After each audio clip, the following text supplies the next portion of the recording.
Hello friends, हमारे पास question है which would require greater force accelerations a 2 kilogram mass at 5 metre पर second scale. हमारे पास क्या है, इनमें से ये बताना किसके अंदर ज़्यादा फोर्स है। पहली कंडीशन में मेरे पास क्या है, मास 2 किलोग्राम है और उसकी एक्सेलरेशन 5 मीटर पर सेकंड स्केल। दूसरी कंडीशन में क्या है, मेरे ऑब्जेक्ट के पास मास है 4 किलोग्राम और उसकी एक्सेलरेशन है 2 मीटर पर सेकंड स्केल। इसमें ये बताना है किसमें ज़्यादा फोर्स है, किसमें कम फोर्स है। सबसे पहले क्या लेते हैं हम, फर्स्ट कंडीशन फर्स्ट में क्या है, जो मास है,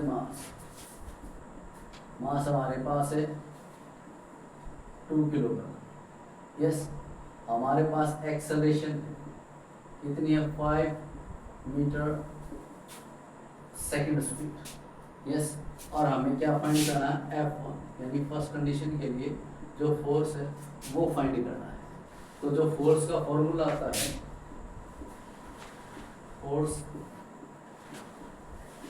formula F equal to ma, मतलब mass into acceleration.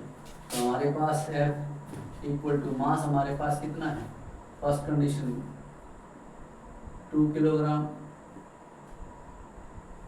Multiply acceleration कितनी है, 5 मीटर पर सेकंड।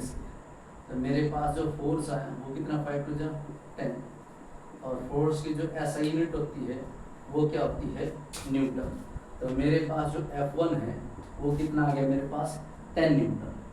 अब हमारे पास क्या है, दूसरी कंडीशन जिसमें हमारे पास जो मास है वो कितना दे रखा, हमारे पास 4 किलोग्राम, और हमारे पास जो एक्सेलरेशन है वो कितनी दे रखी है, हमारे पास 5 मीटर पर सेकंड स्केल।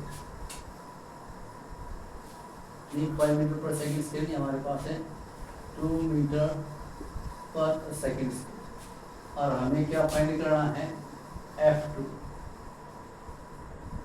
फाइंड करना है। तो हमारे पास फोर्स का फॉर्मूला है, फोर्स फॉर्मूला, दूसरी कंडीशन उसके लिए F2 equal to ma, mass into acceleration.